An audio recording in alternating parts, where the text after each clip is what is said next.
bola. Sa paglalaro ng batuhang bola ay kailangan natin ng bola.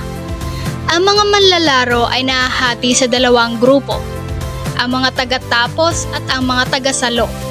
Ang mga tagatapos ay nagsisimula sa loob ng isang bilog at ang mga tagasalo ay nasa labas ng bilog. Ang mga tagasalo ay nagsisikap na mahagip ang mga tagatapos sa pamamagitan ng pagtapon ng bola sa kanila. Ang mga tagatapos ay nagsisikap na umiwas sa bola. Ang mga tagatapos na nahagip ay nagiging tagasalo. Ang pangkat na may mga tagasalo na maunang mahagip ang lahat ng mga tagatapos ay ang panalo.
Sepak takraw.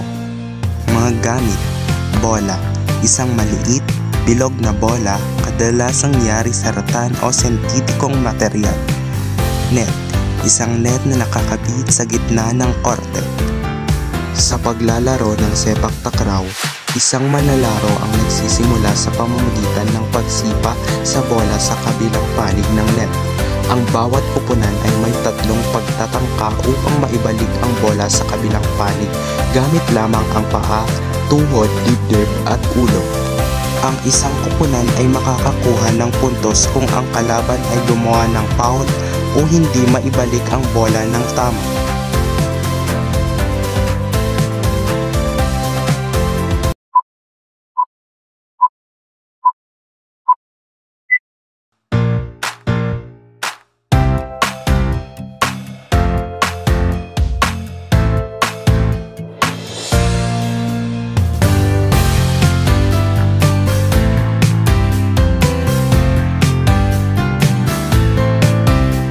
Patintero.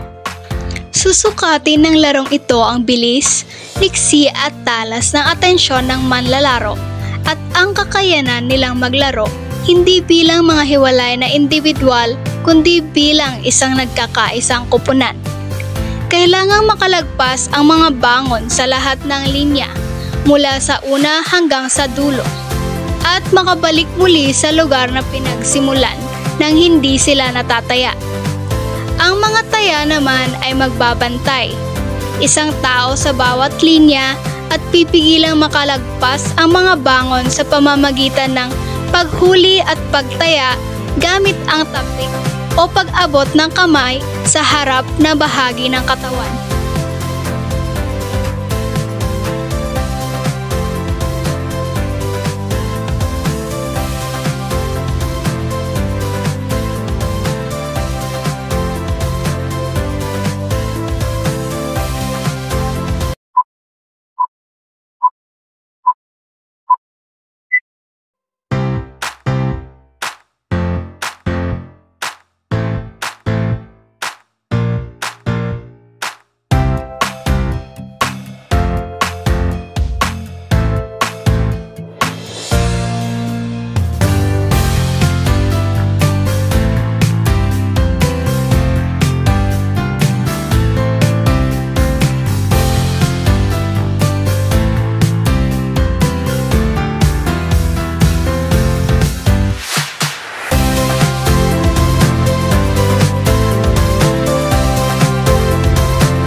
Mga gamit sa paglalaro ng piko. Tisa o anumang bagay na maaaring magamit sa pagguhit sa lupa para sa paggawa ng mga kahon. Pangalawa ay ang pamato. Isang patag na bato, piraso ng isirang tile o anumang bagay na maaaring itapon. Gumuhit ng mga kahon sa lupa. Karaniwang mga siyam na parisukat na may iba't ibang laki at hugis. Ang unang kahon ay karaniwang isang parihaba at ang huling kahon ay isang kalahating bilog o isang parisukat na nahati sa dalawa. Magpasya kung sino ang unang maglalaro. Itapon ang pamato sa unang kahon. Tumalon sa mga kahon gamit ang isang paa. Maliban sa mga kahon na nahati sa dalawa, kung saan tumatalon gamit ang dalawang paa. Iwasan ang pagtapak sa mga linya. Kunin ang pamato habang tumatalon sa pangalawang kahon at tumalon pabalik sa unang kahon.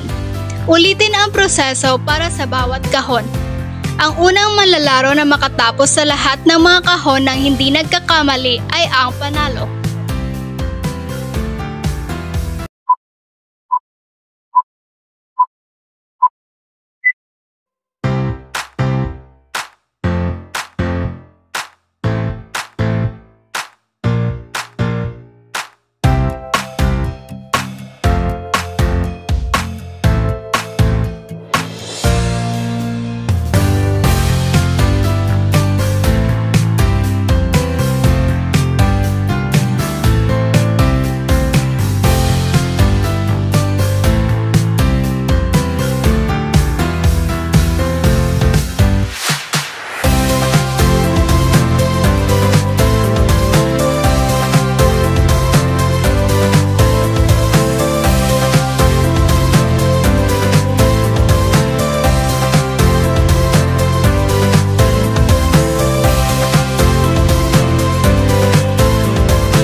Tumbang Preso. Ang tumbang preso ay isang laro na kinawiwilihan ng mga batang Pilipino. Mga gamit sa paglalaro ng tumbang preso. Lata. Ang lata ang siyang nagsisilbing sentro ng laro. Kailangang hindi gaanong malaki ang lata para hindi ito madaling tamaan. Pangalawa ay ang tsinelas. Mahalaga ang tsinelas sa laro. Ito ang ginagamit na pantira sa lata. Ang mga bata ay namimili ng taya sa pamamagitan ng maibataya o kaya naman ay kung sino ang huling makapagpatayo ng lata sa loob ng hugis bilog. Kailangan nilang pumila at patumbahin ang lata at kunin ang inihagis na tsinelas bago pa man mapatayo ng taya ang lata. Isa-isang titira ang mga manlalaro ng kani-kanilang mga tsinelas. Pag natamaan ng unang manlalaro ang lata, kailangan niyang kunin ang kanyang tsinelas at pumalik sa manuhan bago pa man mabalik ng taya ang lata sa pwesto. Pag hindi natamaan ng unang manlalaro ang lata ay tatayo siya sa lugar kung saan nakalagay ang kanyang tsinelas at maghihintay sa pangalawang manlalaro na patumbahin ang lata. Kung mabilis ang taya at mabalik niya ang lata sa pwesto at maabutan pa niya ang manlalarong kumukuha ng tsinelas, ang manlalaro na nahuli ay siya ng taya.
Luksong lubid. Mga gamit. Isang lubid o garter. Dalawang manlalaro ang humahawak sa dalawang dulo ng lubid. Ang mga manlalaro ay nagsisimula sa pagtalon sa lubid habang ito ay umiikot. Ang mga manlalaro ay tumatalon sa lubid nang hindi nahahagip. Ang mga manlalaro ay nagsisimula sa pagtalon sa mababang antas ng lubid at unti-unting itinaas ang antas ng lubid habang naglalaro. Ang manlalaro na makapagtalon sa pinakamataas na antas ng lubid ay ang panalo.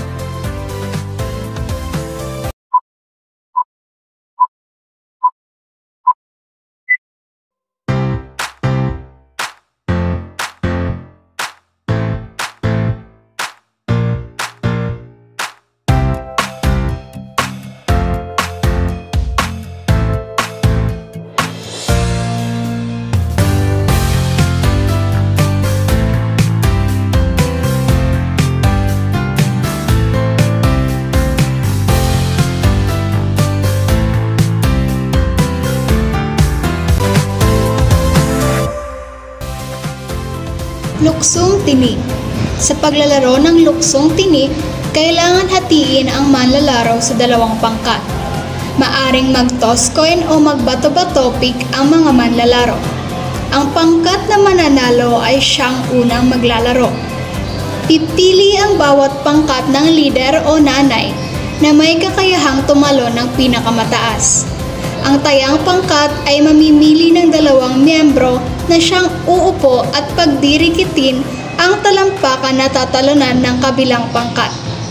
Magsisimulang tumalon ang mga miyembro sa tinik hanggang sa makatalon ang huling miyembro. Kapag nagtagumpay ang lahat ng miyembro, saka dadagdagan ang pagpapatong ng mga kamay hanggang sa sila'y mataya.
Sack race.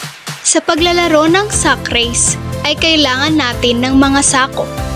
Ang mga manlalaro ay nagsusuot ng mga sako. Ang mga manlalaro ay nagsisimula sa isang linya.